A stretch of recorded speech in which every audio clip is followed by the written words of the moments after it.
There's so many things I want to talk about today. So I don't really know where this video is going to go.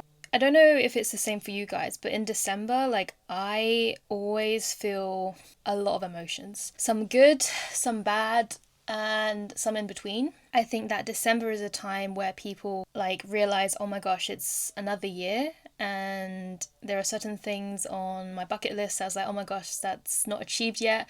Certain things that, oh my gosh, it happened, and certain things are like, oh, it's a repeat cycle.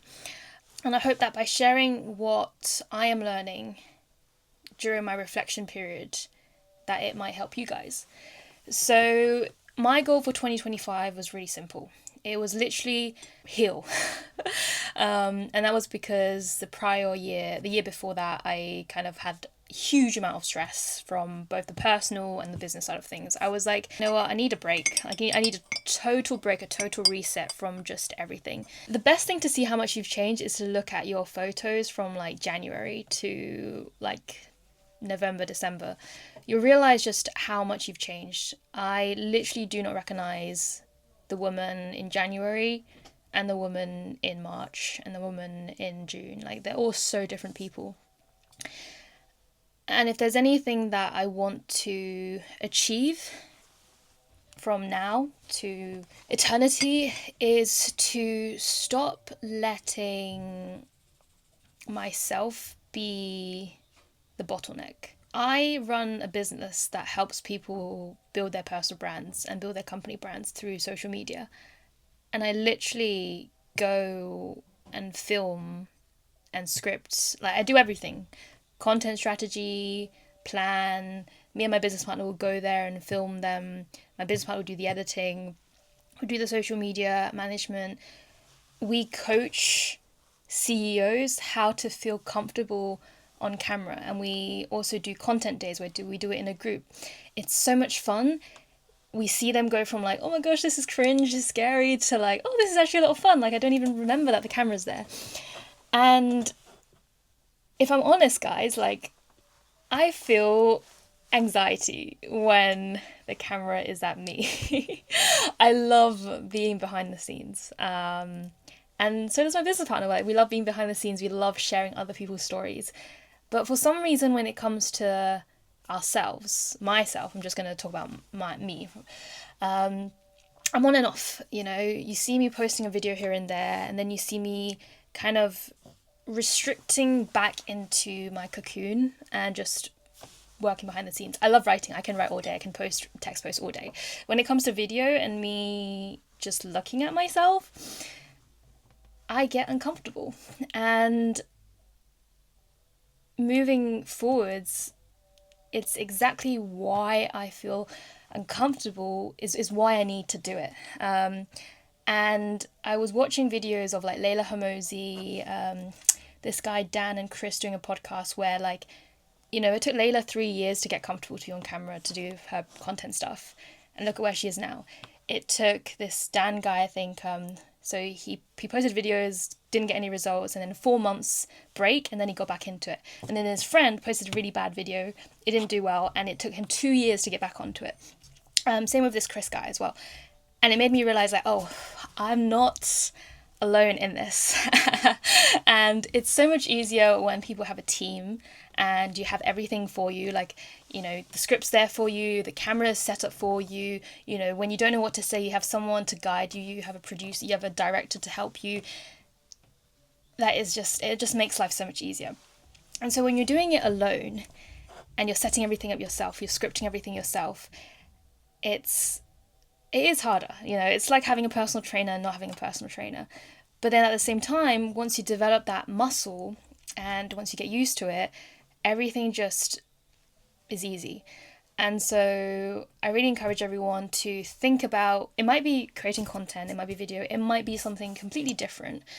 But what is that one thing that you've been telling yourself that you want to do and you're on and off of it? Because I think we all have it.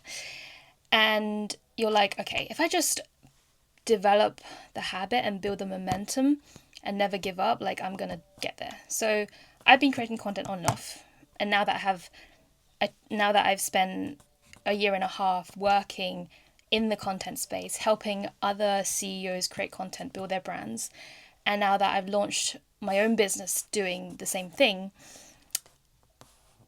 it's kind of, for me personally, I've put myself in a position to be like, Presence, you have to tell people what you know. It is your responsibility to share it. And it's like, okay, it's gonna be cringe.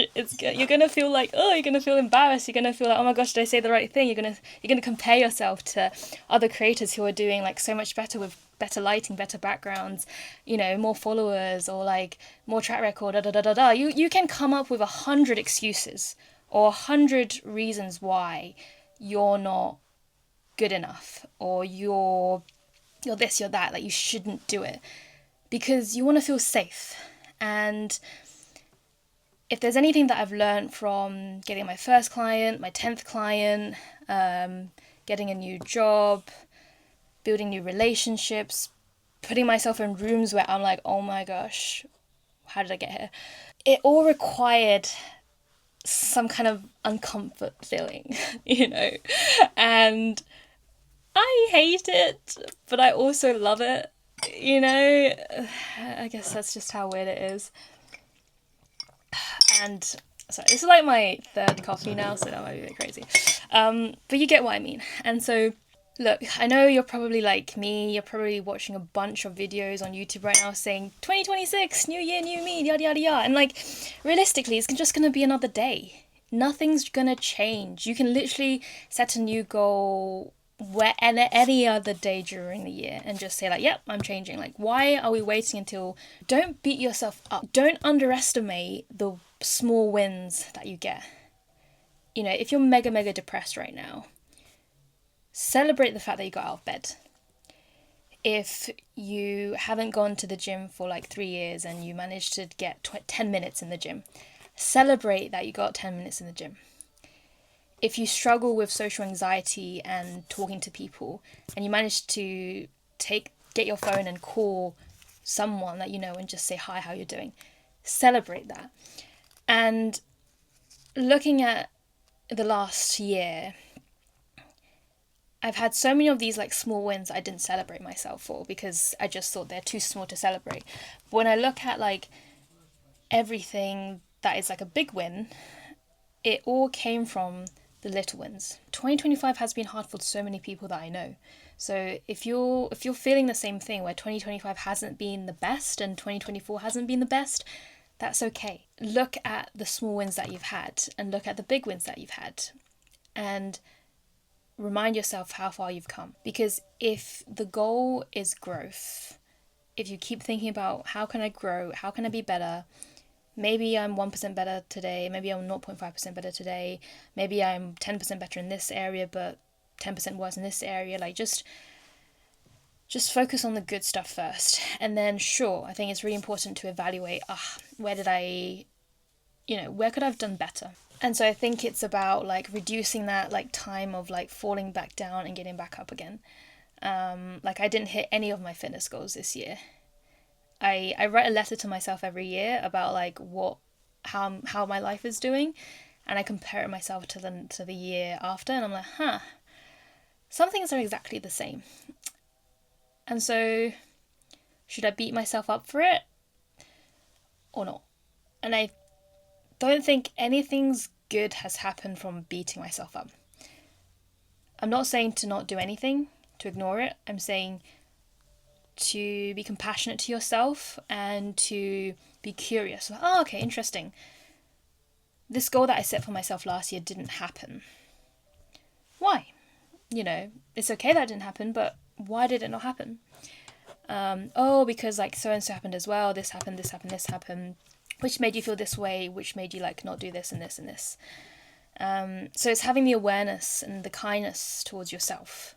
I don't want to be like every other YouTube video out there. It's like, this is what you need to do to hit your 2026 goals. Because like, yeah, I've hit a lot of my 2026 goals. And I'm sure these people that are making videos have also not hit certain goals that they set themselves. And I feel like there's so much pressure on social media right now to have this perfect life, to be the perfect person. And I want to create a space for people to be authentic, to be who they are, to be like, yes, you know, people who follow me are people that are trying to get better, trying to improve their lives. And they're also real human beings where they get upset sometimes and they're really happy sometimes. And it's just like, life is up and down for everyone. And that's okay. And that's just human. And I'm really tired of so much fake stuff online, especially now working in social media. I can't, like, it just blows my mind how much fake stuff is out there behind the scenes. And I don't want to be that kind of creator. Like, I work with people from the past, and these people are like, yeah, I've never used this product before, but I'm selling it. And like,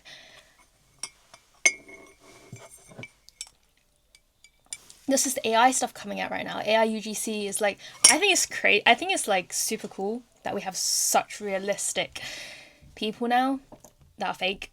And I feel like, wow, like this means that, you know, some people who just really don't want to be on camera, really just don't feel comfortable or yada yada yada, don't have the time, they can have this option. And it's great to have options.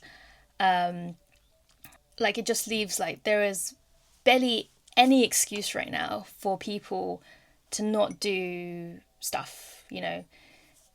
They feel ugly, or they can create a AI model to do the content for them. They don't know what business to do, they don't know the roadmap, they don't know where to start. You've got AI to ask. Like, it's crazy, there's literally no excuse anymore. And, you know, if I'm 18 again, I would just be like rinsing this kind of stuff. Not saying that I'm that old, but I think that it made me think, it's like, I have no excuse to not give it my all. And it's so easy to be like, yeah, I want to give it my all. What does that even mean though? You know, it's like, there is always a give and take here. Like, I've decided I want to give more time to my career and less time to my relationships. And that's something that I've accepted. You might decide that I want to give more time to my relationships and less time to my career. And that's something you accept. We all have 24 hours in a day. And the other lesson that I've learned is how important energy is. So women might relate, but like, not every week is the same for us. I'm having a good week where I'm energetic. I have a week where I am a literal dead fish. And that's just how I function. And that's something I'm working on, and I think that's something we all want to work on, is how do we have consistently good energy every single day for 30 to 31 days of the month and 365 days of the year. If we can protect our energy, we can literally do everything.